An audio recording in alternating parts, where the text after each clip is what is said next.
Hi అండి. ఈరోజు మీకు నేను సుబ్రహ్మణ్యేశ్వర స్వామి గురించి ఒక చిన్న కథ చెప్తాను. పూర్వం సనత్ కుమారుడు అనే ఒక బ్రహ్మ జ్ఞాని ఉండేవాడు. అతను ఒకరోజు ధ్యానం చేసుకుంటున్నప్పుడు శివుడు ప్రత్యక్షమవుతాడు. ప్రత్యక్షమయ్యి మీకేం వరం కావాలో కోరుకోండి అంటాడు. అప్పుడు సనత్ కుమారుడు, చూడండి, నేను బ్రహ్మజ్ఞానిని, నాకు కోరికలు ఏముండవండి, మీకేమైనా వరం కావాలంటే కోరుకోండి అని చెప్తాడు.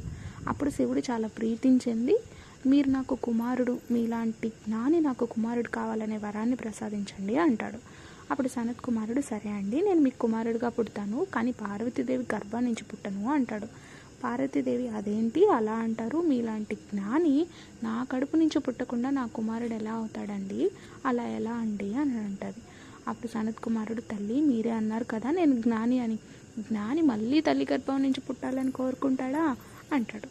అప్పుడు పార్వతీదేవి, సరే, మీరు నా గర్భం నుంచి పుట్టనన్నారు కదా, అందుకని మీరు శివుడు 3వ కంటి నుండి అగ్నిహోత్రం నుంచి పుట్టండి, పుట్టగానే శర్వణ తటాకంలో పడి పైకి లేవండి అని చెప్తుంది. అప్పుడు సనత్ కుమారుడు సరే అంటాడు.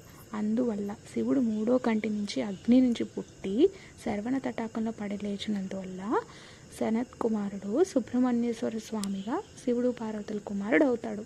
శర్వణం అంటే పార్వతీదేవి, అగ్ని నుంచి